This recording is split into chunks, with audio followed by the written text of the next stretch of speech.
Hello students, welcome to Bansal classes online. I am Jaisingh Suryavanshi. Last lecture में student हम reproduction in animals chapter cover कर चुके थे। साथ ही साथ चैप्टर के जितने भी इम्पोर्टेंट एमसीक्यूज थे उनको भी हमने डिस्कस कर लिया था। तो आज की क्लास में हम न्यू चैप्टर स्टार्ट करेंगे, reaching the age of adolescence. तो इस चैप्टर के अंदर आपको दो पार्ट कवर करना है बेटा। जैसे फर्स्ट पार्ट है टर्मिनोलॉजी का, जहाँ पर हमें काफ़ी सारी टर्मिनोलॉजी को पढ़ना है। सेकंड पार्ट है बेटा ग्लैंड्स। यहाँ पर आपको जो आपके सिलेबस में दी है वो मेनली एंडोक्राइन ग्लैंड दी गई हैं, तो उन एंडोक्राइन ग्लैंड को डिस्कस करना है। कौन कौन से हार्मोन्स रिलीज करती हैं ये एंडोक्राइन ग्लैंड, उनको भी हमें पढ़ना है, और उनसे होने वाली डिजीजेस। तो बेटा सबसे पहले स्टार्ट करते हैं। जैसे कि नाम दिख रहा है आपको, reaching the age of adolescence. Adolescence का क्या मतलब है? आपको एक पिक्चर दिख रही है स्टार्टिंग में ही।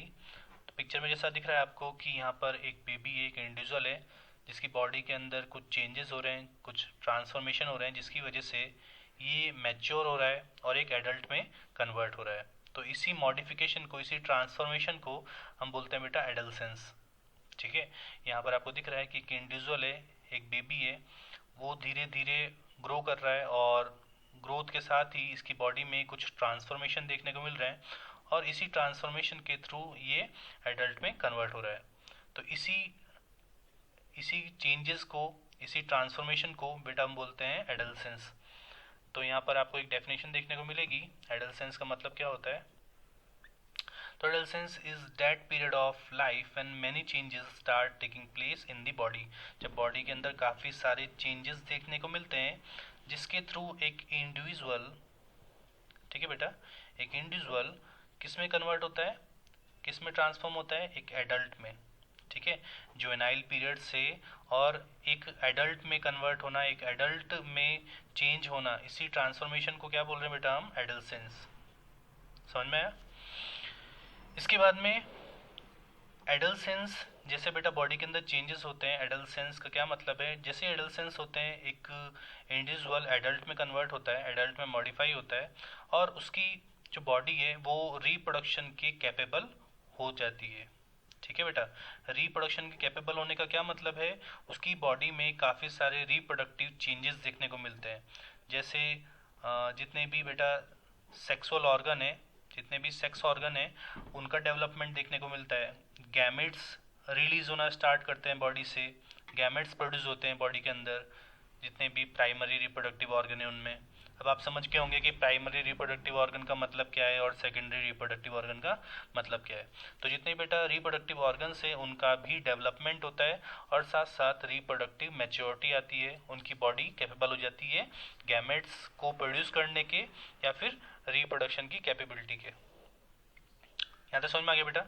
इसका तरीका, it is usually begins at around age of 10 year. तो 10 ईयर की एज स्टार्ट होती है, और कब तक देखने को मिलती है एडोलसेंस? तो 18 से 19 साल की एज में। क्लियर? और एडोलसेंस जो टाइम है वो टीनेजर को कवर करता है, तो इसीलिए जितने भी इस एज में होते हैं उन्हें बोलते हैं टीन्स। आगे आपको एक टर्मिनोलॉजी देखने को मिलती है टीनेजर। टीनेज का क्या मतलब है? तो टीनेज का मतलब है बेटा the number of years during adolescence span is counted as teen. तो जितना भी टीनेज वाला जो पीरियड है वो एडोलसेंस में कवर होता है, और इसको कैसे काउंट करते हैं? तो 13, 14, 15, तो जितने भी ईयर्स का होता है उसको उसके अकॉर्डिंग काउंट किया जाता है। प्यूबर्टी का मतलब क्या होता है बेटा? तो प्यूबर्टी का मतलब होता है जैसे जब एडोलसेंस पीरियड होता है तो उसके टाइम पे बॉडी के अंदर सेक्सुअल मैच्योरिटी आती है। सेक्सुअल मैच्योरिटी का मतलब क्या है कि हमारे जो प्राइमरी रिप्रोडक्टिव पार्ट है बेटा, ठीक है, जो प्राइमरी रिप्रोडक्टिव पार्ट है वो प्राइमरी रिप्रोडक्टिव पार्ट ग्रो करते हैं, साथ ही साथ सेकेंडरी रिप्रोडक्टिव पार्ट भी करते हैं, लेकिन प्राइमरी रिप्रोडक्टिव पार्ट जो है वो गैमेट्स प्रोड्यूस करना स्टार्ट कर देते हैं। अब आप गैमेट्स का मतलब समझते हो कि गैमेट्स क्या होते हैं, मेल में गैमेट्स क्या होते हैं और फीमेल के अंदर क्या गैमेट्स प्रेजेंट होते हैं। मेल के अंदर गैमेट क्या है? स्पर्म सेल, है ना। टेस्टिस जो होते हैं बेटा वो प्राइमरी रिप्रोडक्टिव ऑर्गन है, और स्पर्म रिलीज करने का काम करते हैं। तो बेटा जैसे ही सेक्सुअल मैच्योरिटी आती है, जैसे ही प्यूबर्टी एज आती है, उसके टाइम पे जो मेल हैं उनके अंदर प्राइमरी रिप्रोडक्टिव ऑर्गन जैसे टेस्टिस, स्पर्म प्रोड्यूस करना स्टार्ट कर देते हैं जो कि एक गैमेट है। ऐसे ही फीमेल की बॉडी के अंदर प्राइमरी रिप्रोडक्टिव है, प्राइमरी रिप्रोडक्टिव पार्ट क्या है बेटा, ओवरी। तो ओवरी क्या रिलीज करना स्टार्ट कर देगी, फीमेल गैमेट। और फीमेल गैमेट कौन सा है, तो एग सेल, ठीक है, या ओवा या ओवम। तो ये आपको पता चल गया। यहाँ पर दिया है बेटा the onset of puberty points out the starting of adolescence. तो जैसे ही प्यूबर्टी आती है वैसे ही एडोलसेंस स्टार्ट होता है, और जैसे ही प्यूबर्टी खत्म होती है वैसे ही रिप्रोडक्टिव मैच्योरिटी धीरे धीरे खत्म हो जाती है। तो एक एज के टाइम पे जो है, जैसे ओवरी जो मैंने बताया था आपको, एग सेल रिलीज करना बंद कर देती है। तो प्यूबर्टी का भी टाइम पीरियड होता है, उसके बाद में प्यूबर्टी कंप्लीट हो जाती है, एडोलसेंस टाइम कंप्लीट हो जाता है। क्लियर बेटा। इसके बाद में प्यूबर्टी के टाइम पे क्या क्या चेंजेस देखने को मिलते हैं एक मेल और फीमेल में। तो मैंने जैसे बताया कि एडोलसेंस में एक जो इंडिविजुअल है वो जुवेनाइल पीरियड से, जुवेनाइल एज से एक एडल्ट में कन्वर्ट होता है, एक एडल्ट में ट्रांसफॉर्म होता है, और इसी चेंजेस को हम बोलते हैं एडोलसेंस।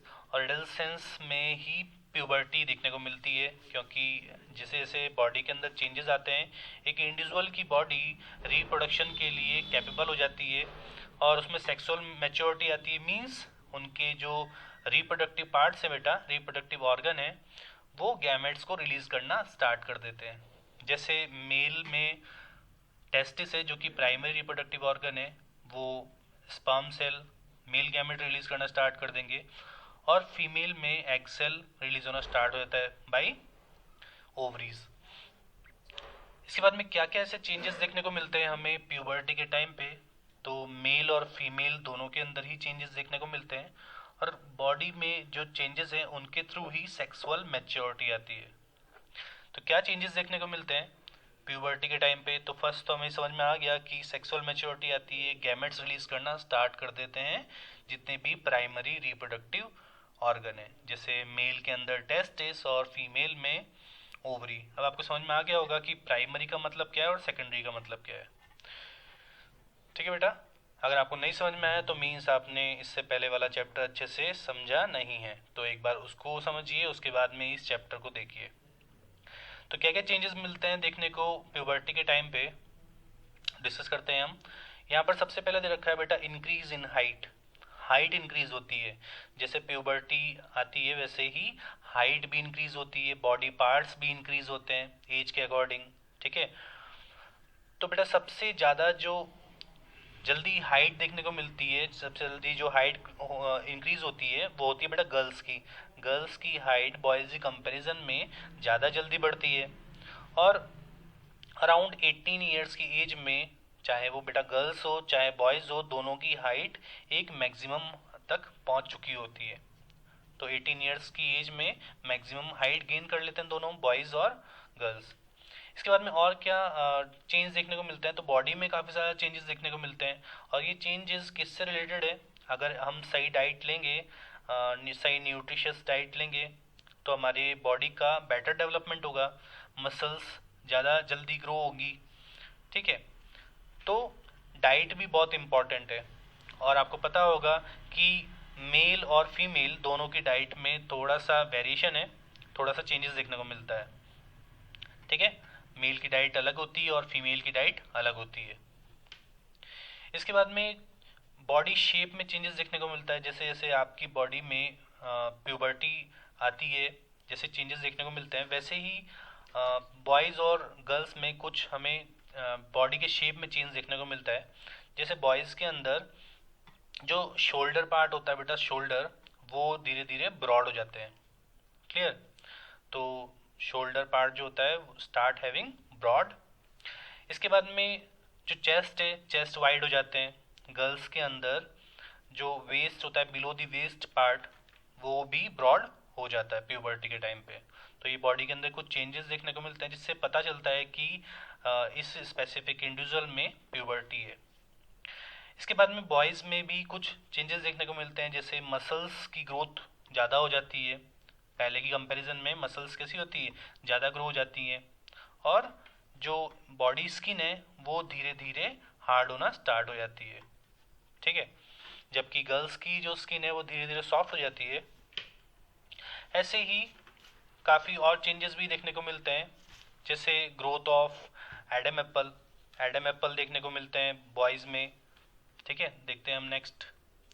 वॉइस चेंज हो जाती है बेटा, जैसे जैसे प्यूबर्टी आती है मेल और फीमेल की वॉइस में चेंज देखने को मिलता है। आपको पता होगा कि जो मेल है उनकी आवाज़ जो होती है, उनकी वॉइस जो होती है काफ़ी लाउड होती है एक फीमेल कंपैरिजन में। तो ये भी चेंजेस है एक प्यूबर्टी के टाइम पे। तो जैसे बॉयज़ में देखने को मिलता है, बॉयज़ की वॉइस कैसी आती है प्यूबर्टी के बाद में, तो क्रैकिंग वॉइस होती है। साथ ही साथ में वॉइस बॉक्स और लैरिंग्स भी ज़्यादा डेवलप कंडीशन में आ जाता है। इसके बाद में ये आपको एक पिक्चर दिख रही होगी जहाँ पे एडम एप्पल दिखा रखा है बेटा। तो ये एडम एप्पल क्या होता है कि जो वोकल बॉक्स होता है वो थोड़ा सा और प्रोटर्बेंस की फॉर्म में दिखाई देता है। ये जो प्रोट्रूजन होता है, इसी प्रोट्रूजन को हम बोलते हैं, क्या बोलते हैं बेटा, एडम्स एप्पल। तो ये एडम्स एप्पल मेल के अंदर प्रोमिनेंट है, फीमेली कंपैरिजन में मेल के अंदर ज़्यादा डेवलप फॉर्म में दिखाई देता है। और इसी की वजह से वॉइस जो है एक मेल की वो फीमेल कंपैरिजन में थोड़ी लाउड होती है, जबकि फीमेल में ये नहीं होता है बेटा इतनी ज़्यादा डेवलप कंडीशन में, तो मेल के अंदर ज़्यादा प्रोमिनेंट है। तो हमने देखा कि जो मेल है उनकी वॉइस क्यों लाउड होती है प्यूबर्टी के टाइम पे, तो एडम एप्पल ज़्यादा डेवलप कंडीशन में होता है इस वजह से। तो आपको इस तरीके का क्वेश्चन देखने को मिल सकता है एमसीक्यूज में।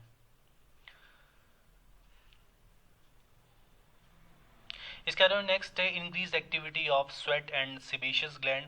तो बेटा स्वेट ग्लैंड होती है हमारी बॉडी के अंदर जो कि स्वेट रिलीज करने का काम करती है। ऐसे ही एक और ग्लैंड है सिबेशियस ग्लैंड।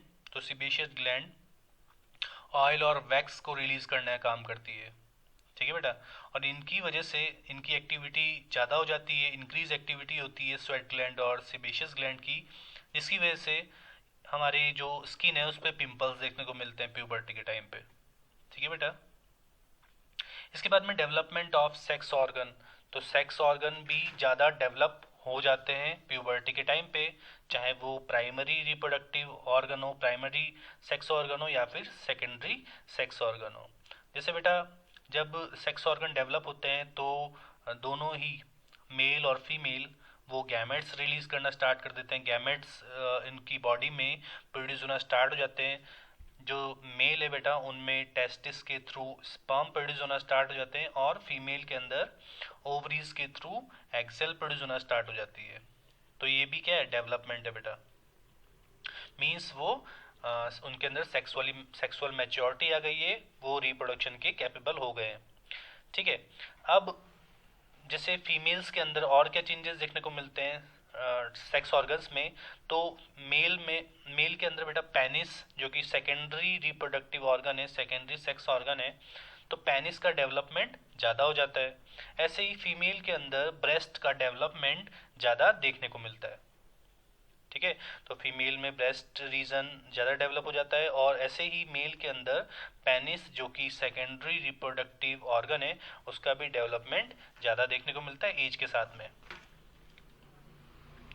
इसके बाद में जब प्यूबर्टी होती है तो बेटा एक इंडिविजुअल के अंदर इंटेलेक्चुअल मैच्योरिटी साथ साथ इमोशनल मैच्योरिटी भी देखने को मिलती है। वो मेंटली काफ़ी स्ट्रांग हो जाता है, उसमें इंटेलेक्चुअल और इमोशनल मैच्योरिटी भी देखने को मिलती है। ब्रेन काफ़ी एक्टिव हो जाता है, और साथ ही साथ थिंकिंग एबिलिटी भी इंक्रीज होती है। इसके बाद में बेटा सेकेंडरी सेक्सुअल कैरेक्टरिस्टिक्स। तो मैंने आपको ये इससे पहले वाले चैप्टर में भी बताया था रिप्रोडक्शन इन एनिमल में कि सेक्सुअल मैच्योरिटी का मतलब क्या होता है। तो सेक्सुअल मैच्योरिटी का मतलब क्या होता है कि जब आप दो, जैसे ह्यूमन में क्या होता है बेटा, ह्यूमन में सेक्सुअल डायमॉर्फिज्म प्रेजेंट होता है।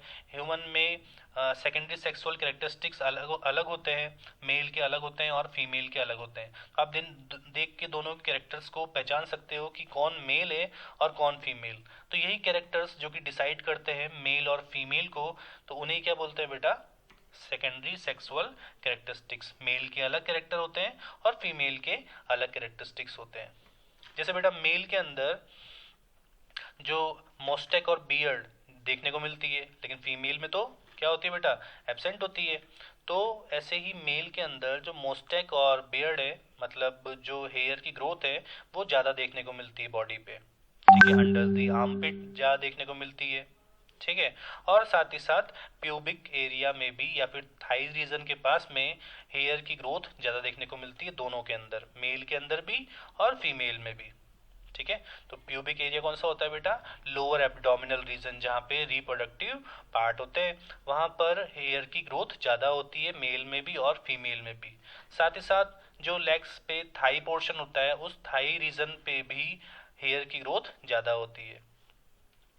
इसके बाद में सेकेंडरी सेक्सुअल कैरेक्टरिस्टिक्स का सेकंड पॉइंट है बेटा, ब्रॉड शोल्डर।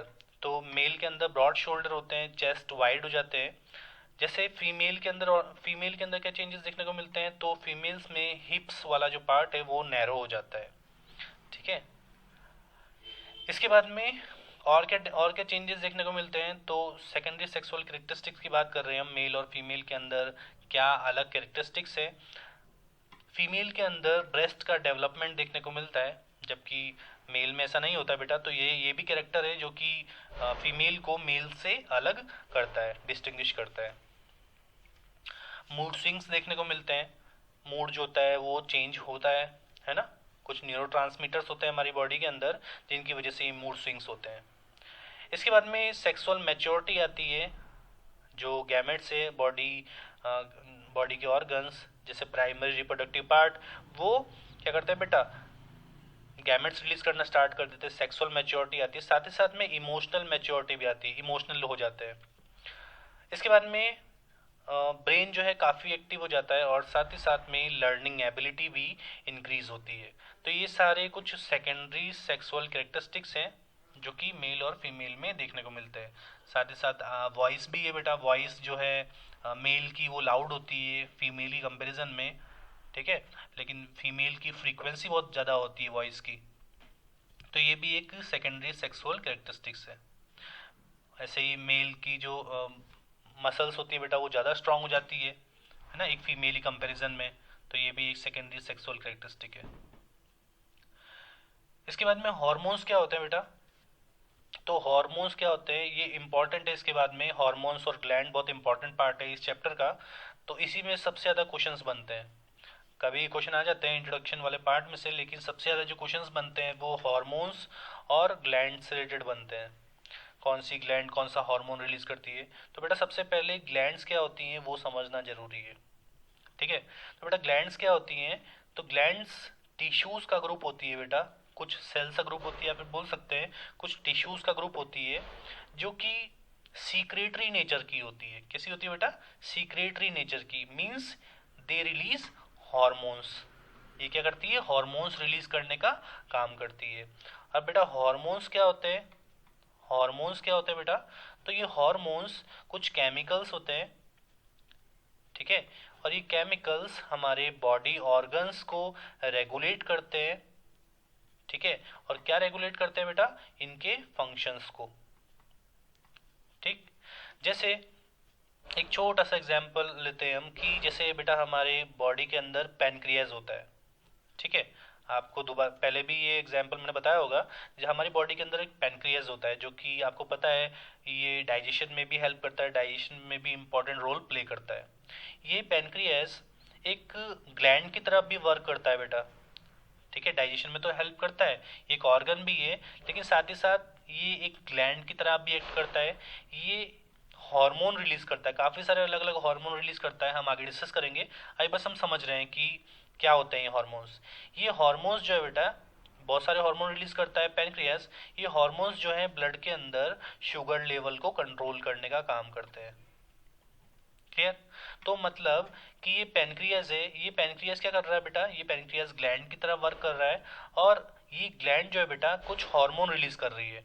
और ये हार्मोन क्या कर रहे हैं? तो ये हार्मोन एक स्पेसिफिक फंक्शन कर रहे हैं या फिर ऑर्गन्स को रेगुलेट करने का काम कर रहे हैं, उनको कुछ फंक्शंस करवा रहे हैं। ठीक है, मीन्स ये मैसेज लेके जाते हैं। ठीक है, ये मैसेज लेके जाते हैं कि अब इस ऑर्गन को वर्क करना है, अब इस ऑर्गन को स्टॉप होना है। ठीक है, तो फंक्शंस को स्टॉप और फंक्शंस को प्ले करने का काम भी यही करते हैं। समझ में आया? तो इसलिए इनको बोलते हैं बेटा, इन्हीं हॉर्मोन्स को इसी नेचर की वजह से बोलते हैं केमिकल मैसेंजर। क्या बोलते हैं बेटा? केमिकल मैसेंजर, क्योंकि ये केमिकल्स की फॉर्म में होते हैं और मैसेज को लेके जाते हैं ये, कब हमारी बॉडी को, बॉडी या फिर रिलेटेड बॉडी ऑर्गन को क्या स्पेसिफिक वर्क करना है और कब उसको स्टॉप होना है। तो फंक्शंस को चालू करने का काम, शुरू करने का, स्टार्ट करने का काम भी यही करते हैं और स्टॉप कराने का काम भी यही करते हैं। ऐसा नहीं कि हमारे जो ग्लैंड्स है वो लगातार हार्मोन्स रिलीज करती रहती है, नहीं बेटा। जब हार्मोन की ज़रूरत होती है बॉडी के अंदर तब ये रिलीज होते हैं, और जब इनकी ज़रूरत ख़त्म हो जाती है, जब ये उतने अमाउंट में बन चुके हैं, जब इनकी ज़रूरत नहीं है तो ये स्टॉप भी हो जाते हैं। ठीक है, तो इसे ही बोलते हैं फीडबैक इनिबिशन। आपको सबसे लास्ट में मॉड्यूल के एक छोटा सा पार्ट पढ़ने को मिलेगा, फीडबैक इनिबिशन, तो इसी को फीडबैक इनिबिशन कहा जाता है। क्लियर? इसके बाद में जैसे यहाँ पे एक एग्जांपल दे रखा है, in males at the beginning of puberty the hormones or testosterone begins to get released by testes। तो जैसे कि प्यूबर्टी टाइम होता है, प्यूबर्टी पीरियड स्टार्ट होता है, तो मेल के अंदर टेस्टिस जो कि प्राइमरी रिप्रोडक्टिव ऑर्गन है वो क्या करते हैं बेटा? गैमेट्स रिलीज करना स्टार्ट कर देते हैं और साथ ही साथ हार्मोन भी रिलीज करते हैं, और उस हार्मोन का नाम है, हमने पढ़ा था, मेल हार्मोन का नाम क्या है बेटा? टेस्टोस्टेरॉन।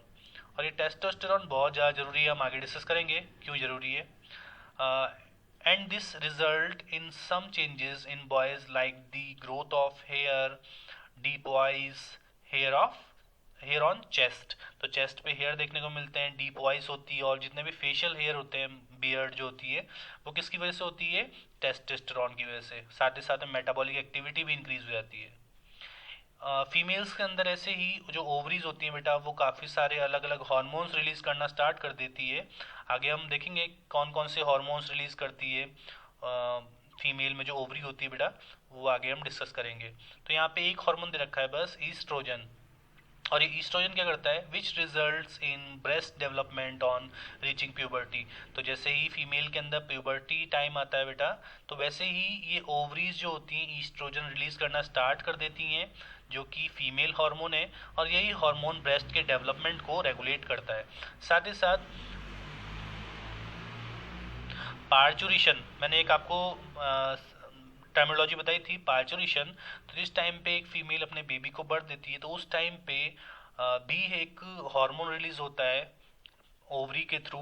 आगे डिस्कस करेंगे हम कौन सा हार्मोन है। और ये हार्मोन मेमोरी ग्लैंड को ज़्यादा एक्टिव करता है, और क्या रिलीज करना स्टार्ट कर देती है मेमोरी ग्लैंड? तो मिल्क रिलीज करना स्टार्ट कर देती है।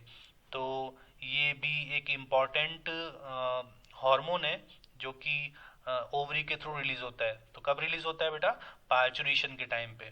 ठीक है, पार्चुरेशन के टाइम पे जब यूट्रस के अंदर कॉन्ट्रैक्शन होता है, तब यही कॉन्ट्रैक्शन के थ्रू ओवरीज कुछ हार्मोन रिलीज करती है, और ये हार्मोन मेमोरी ग्लैंड को ज़्यादा एक्टिव कर देते हैं, और ये मेमोरी ग्लैंड मिल्क सीक्रेट करना स्टार्ट कर देती है। ठीक है बेटा, तो इस तरीके से एक जो मदर है, एक जो फीमेल है, वो अपने बेबी का नरिशमेंट करती है। ठीक है बेटा, यहाँ तो समझ में आया हमने क्या क्या पढ़ा अभी तक। हमने एडल्सेंस पढ़ा है। एडल्सेंस क्या होता है बेटा? किस एज में एडल्सेंस देखने को मिलता है और कब तक ये कंप्लीट होता है। इसके बाद में टीनेजर क्या होते हैं, टीन एज क्या होती है, ये हमने डिस्कस कर लिया। प्यूबर्टी क्या होता है, प्यूबर्टी का क्या मतलब है, और किस एज में प्यूबर्टी आती है। इसके बाद में काफ़ी सारे क्वेश्चंस यहाँ से बन जाते हैं, कई बार मुश्किल से देखने को मिलते हैं। तो बहुत सिंपल से क्वेश्चन बनते हैं कि बेटा सेकेंडरी सेक्सुअल कैरेक्टरिस्टिक्स क्या होते हैं मेल के अंदर और एक फीमेल के अंदर। तो जैसे कि मैंने बताया कि मेल में फेशियल हेयर ज़्यादा देखने को मिलते हैं फीमेल कंपैरिजन में। मेल के अंदर पेनिस का डेवलपमेंट होता है, फीमेल में ब्रेस्ट का डेवलपमेंट होता है। मेल की वॉइस डीप होती है जबकि फीमेल की वॉइस सॉफ्ट होती है। इसके बाद में मेल की मसल्स स्ट्रांग होती है फीमेल से कंपैरिजन में, साथ ही साथ स्किन भी ज़्यादा हार्ड होती है। ठीक है, तो ये सारे कुछ सेकेंडरी सेक्सुअल कैरेक्टरिस्टिक्स हैं जो कि डिस्टिंग्विश करते हैं एक मेल को फीमेल से। ठीक है, कि मेल फीमेल से कैसे अलग है, तो यही कैरेक्टर्स डिफाइन करते हैं उनको। हमने प्यूबर्टी के टाइम पे क्या चेंजेस देखने को मिलते हैं बॉडी के अंदर ये भी डिस्कस कर लिया। तो क्या चेंजेस देखने को मिलते हैं बेटा, तो जैसे मैंने बताया कि मेल जो है, मेल की वॉइस डीप हो जाती है, लाउड हो जाती है। क्यों जाती है? क्योंकि मेल के अंदर जो लैरिंग्स है बेटा, लैरिंग्स इसको बोलते हैं हम वॉइस बॉक्स या वोकल बॉक्स, इस वोकल बॉक्स का डेवलपमेंट भी ज़्यादा हो जाता है। साथ ही एक जो बेटा ये वॉइस बॉक्स या जो ये लैरिंग्स है, ये कार्टिलेज का बॉक्स होता है, ठीक है, कार्टिलेज का बॉक्स होता है। तो इस कार्टिलेजियस बॉक्स की डेवलपमेंट ज़्यादा हो जाती है और ये बाहर की तरफ दिखाई देता है, ठीक है, एक प्रोटर्बेंस की फॉर्म में दिखाई देता है। और इसी स्ट्रक्चर को हम बोलते हैं एडम्स एप्पल। तो एडम्स एप्पल भी किस में नज़र आता है बेटा, किस में ज़्यादा प्रोमिनेंट होता है, किस में ज़्यादा वेल डेवलप्ड होता है? तो मेल में। तो ये भी प्यूबर्टी का एक साइन है। फीमेल की वॉइस जो होती है बेटा प्यूबर्टी के टाइम पे सॉफ्ट हो जाती है, फ्रीक्वेंसी ज़्यादा होती है फीमेल की मेल की कंपैरिजन में, क्योंकि फीमेल के अंदर ये वॉइस बॉक्स जो है उतना डेवलप कंडीशन में नहीं होता है, मतलब इस प्रोटर्बेंस की फॉर्म में नहीं दिखता, जिसे हम बोलते हैं एडम्स एप्पल। तो एडम्स एप्पल एब्सेंट होता है फीमेल के अंदर, लेकिन ऐसा नहीं कि ये वॉइस बॉक्स एब्सेंट है, ऐसा नहीं, ये इतना ज़्यादा प्रोटर्बेंस की फॉर्म में नहीं दिखता, इतना ज़्यादा बाहर की तरफ नहीं दिखता है। तो जब ये थोड़ा सा डेवलप टाइप का दिखता है मेल के अंदर, जिसकी वजह से आवाज़ जो होती है बेटा, वॉइस जो होती है वो लाउड होती है, तो इसे ही बोलते हैं हम एडम्स एप्पल। ऐसे ही फीमेल्स के अंदर जो वेस्ट से नीचे वाला पोर्शन होता है, बिलो दी वेस्ट पार्ट होता है बेटा, वो ज़्यादा ब्रॉड हो जाता है। मेल में चेस्ट पार्ट जो होते हैं बेटा वो वाइड हो जाते हैं, शोल्डर ब्रॉड हो जाते हैं। ऐसे ही फीमेल्स के अंदर ब्रेस्ट का ज़्यादा डेवलपमेंट देखने को मिलता है, ऐसे ही ब्रेस्ट का और साथ ही साथ हिप्स का भी ज़्यादा डेवलपमेंट हो जाता है। क्लियर? और क्या चेंजेस देखने को मिलते हैं बेटा प्यूबर्टी के टाइम पे? तो जितने भी प्यूबिक एरिया होता है बेटा, लोअर एब्डोमिनल एरिया, जहाँ पर रिप्रोडक्टिव पार्ट होते हैं, ठीक है, मेल रिप्रोडक्टिव पार्ट और फीमेल रिप्रोडक्टिव पार्ट, तो दोनों में ही मेल में और फीमेल में रिप्रोडक्टिव पार्ट के पास में हेयर की ग्रोथ ज़्यादा देखने को मिलती है। तो इस तरीके से कुछ चेंजेस देखने को मिलते हैं बेटा। हार्मोन समझ में आ गया उसके बाद में कि हार्मोन्स क्या होते हैं। तो मैंने बताया कुछ सेल्स का ग्रुप होता है या फिर टिश्यूज़ का ग्रुप होता है बेटा, जिसका काम क्या होता है? सीक्रेटरी। और क्या सीक्रेट करते हैं ये? तो कुछ हार्मोन सीक्रेट करने का काम करते हैं। अब कई बार पूछ लेता है आपको क्वेश्चंस कि सेल से रिलेटेड, सेल से इसको कनेक्ट कर देता है इस चैप्टर को, और आपसे पूछ लेता है कि जो ग्लैंड्स का सीक्रेटरी नेचर है वो किस सेल ऑर्गेनल की वजह से होता है। तो ये क्वेश्चन सेल से रिलेटेड भी है और इस चैप्टर से रिलेटेड भी है। तो ऐसा नहीं है कि बस इस चैप्टर से रिलेटेड क्वेश्चन ही पूछेगा आपको दो चैप्टर को लिंक करके भी क्वेश्चन दे सकता है, क्योंकि बेटा सेल बेसिक यूनिट है, सेल किसी भी ऑर्गेनिज्म की जो है सबसे स्मॉलेस्ट यूनिट है, तो आपको सेल से रिलेट करके भी इस चैप्टर में क्वेश्चन दे सकता है। जैसे आपको पूछ लिया कि जो ग्लैंड्स है वो हार्मोन रिलीज करती है, means they are secretory in nature, तो बेटा ये सीक्रेशन करने का काम कौन करता है? समझ में आया क्वेश्चन? तो सीक्रेशन करने का काम कौन करता है? तो मैंने जब आपको सेल चैप्टर पढ़ाया था तो वहाँ मैंने एक पॉइंट डिस्कस किया था कि जो गोल्जी बॉडीज़ होती हैं वो सीक्रेशंस में हेल्प करती हैं। हमारी बॉडी से जो भी सीक्रेट हो रहा है वो किसकी वजह से हो रहा है बेटा? गोल्जी बॉडी की वजह से। जैसे स्वेट रिलीज होता है गोल्जी बॉडी की वजह से, हॉर्मोन्स रिलीज होते हैं गोल्जी बॉडी की वजह से, हमारी प्लाज्मा मेम्ब्रेन के लिए जितने भी केमिकल्स रिलीज होते हैं वो भी गोल्जी बॉडी की वजह से, सेल वॉल बनती है गोल्जी बॉडी की वजह से, लाइसोसोम बनते हैं गोल्जी बॉडी की वजह से, ठीक है, एंजाइम्स बनते हैं गोल्जी बॉडी की वजह से, पिगमेंट्स बनते हैं गोल्जी बॉडी की वजह से, ठीक है। तो सब बनाने का काम कौन कर रहा है? सब बनाने का काम कर रहा है गोल्जी बॉडी। तो इसीलिए गोल्जी बॉडी सीक्रेशंस में हेल्प करती हैं, और जो भी ऐसे टिश्यूज़ हैं, ऐसी सेल्स हैं जो कि सीक्रेट कर रहे हैं कुछ ना कुछ, जैसे हार्मोन सीक्रेट कर रहे हैं, एंजाइम सीक्रेट कर रहे हैं, तो उन सेल के अंदर गोल्जी बॉडी के नंबर ज़्यादा से ज़्यादा अमाउंट में होते हैं। क्लियर बेटा? ये बात समझ में आ गई, बहुत इंपॉर्टेंट पॉइंट है, इसको आप नोट्स बनाओ तो उस टाइम पे इसको नोट डाउन कर लेना, ठीक है। इससे रिलेटेड क्वेश्चन आपको प्रैक्टिस में दे सकता हूं मैं। तो यहाँ तक इसके बाद में बेटा नेक्स्ट है टाइप्स ऑफ ग्लैंड। नेक्स्ट है इसके बाद में टाइप्स ऑफ ग्लैंड। तो बॉडी में बेटा अलग अलग टाइप की ग्लैंड प्रेजेंट होती हैं, आपके मॉड्यूल में शायद नहीं दे रखा होगा, या फिर आपकी एनसीईआरटी की बुक में नहीं दे रखा होगा, तो आपको अगर इसको लिखना है एडिशनल पॉइंट तो लिख लेना। तो एक्सोक्राइन फर्स्ट ग्लैंड होती है बेटा, 3 टाइप है इसके। First exocrine gland, second endocrine gland, और थर्ड होती है बेटा हेटेरोक्राइन। हेटेरोक्राइन या फिर कई जगह आपको नाम लिखा दिख सकता है मिक्सोक्राइन ग्लैंड, मिक्सोक्राइन ग्लैंड। ठीक है, एक्सोक्राइन ग्लैंड, एंडोक्राइन ग्लैंड और हेटेरोक्राइन ग्लैंड, 3 तरह की मेनली ग्लैंड प्रेजेंट होती है हमारी बॉडी के अंदर। हम थोड़े से इसके एग्जाम्पल के साथ में इसको समझ लेते हैं बेटा। फर्स्ट है एक्सोक्राइन ग्लैंड। तो बेटा यहाँ पर आपको जो समझ में आ रहा है, यहाँ पे एक्सो का मतलब क्या है कि एक्सो मतलब क्या होता है बेटा, बाहर, आउटसाइड। ठीक है, एक्सो मतलब क्या होता है, आउटसाइड, और एंडो का मतलब क्या होता है, इनसाइड। ठीक है, तो ये एक्सोक्राइन ग्लैंड जो होती है बेटा, ये कैसी ग्लैंड होती है, कैसी ग्लैंड होती है बेटा, ये होती है डक्टेड ग्लैंड। कैसी होती है, डक्टेड ग्लैंड। ठीक है, एक्सोक्राइन ग्लैंड कैसी होती है बेटा, डक्टेड ग्लैंड।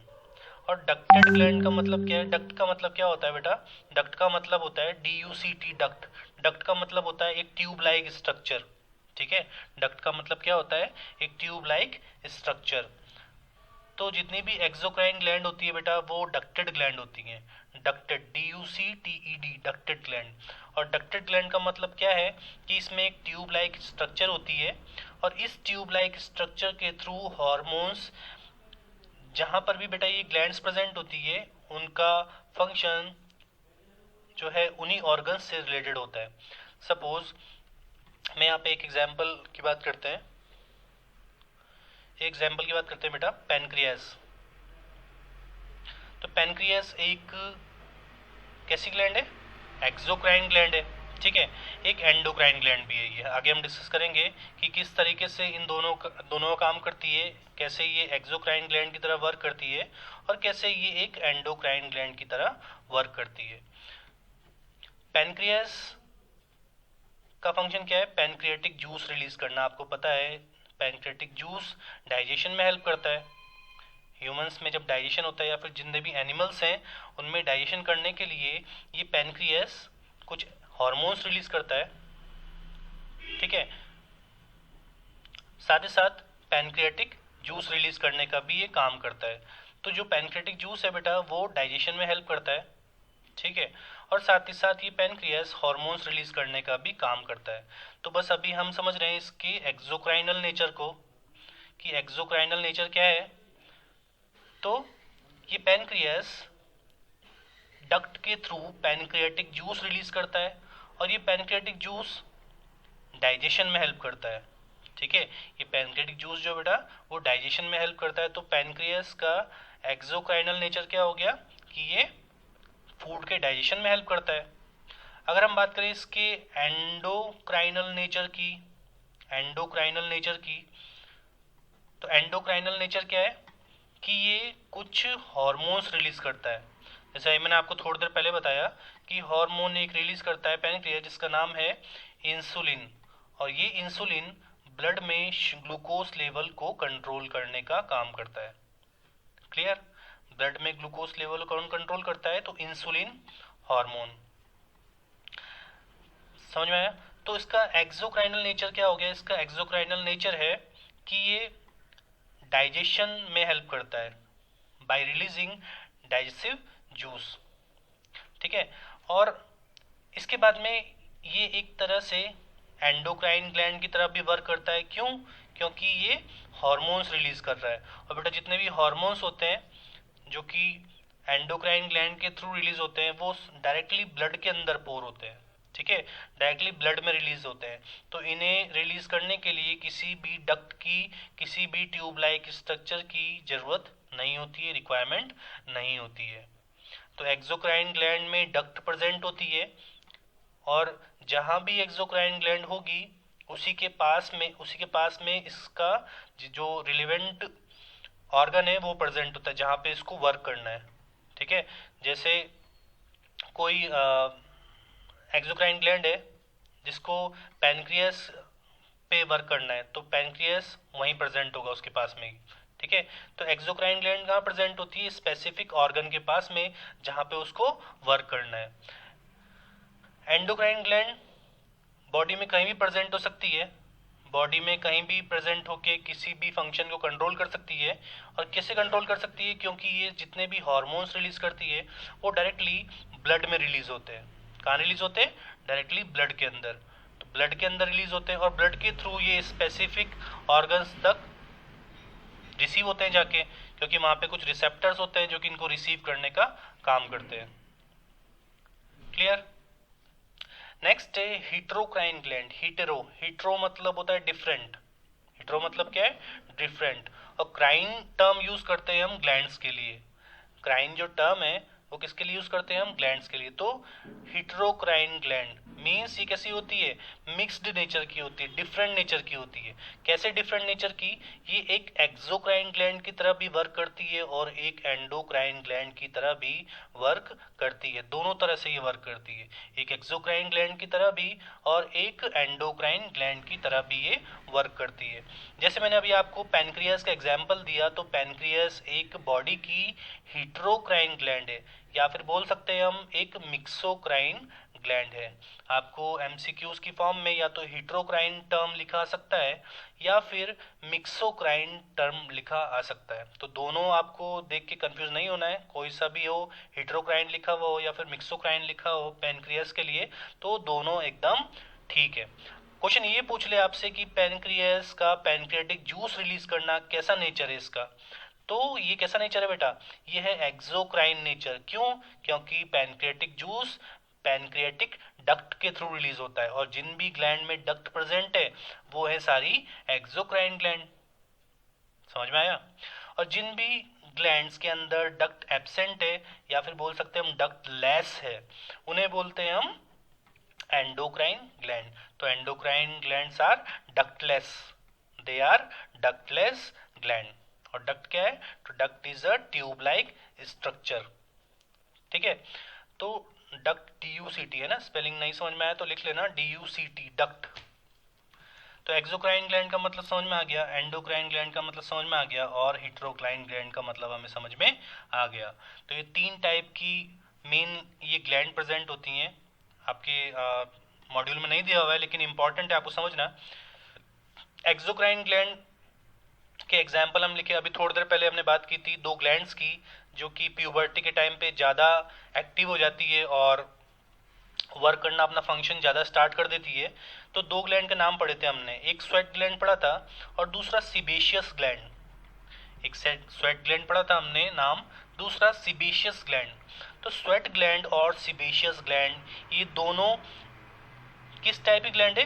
तो ये दोनों एक्सोक्राइन ग्लैंड है। कैसी ग्लैंड है? दोनों एक्सोक्राइन ग्लैंड। क्योंकि स्वेट भी रिलीज करने के लिए डक्ट की हेल्प लगती है और वैक्स को या फिर ऑयल को रिलीज करने के लिए सीबेशियस ग्लैंड को भी डक्ट प्रेजेंट होती है। तो जिन भी ग्लैंड के अंदर डक्ट प्रेजेंट होती है उन्हें बोलते हैं हम एक्सोक्राइन ग्लैंड।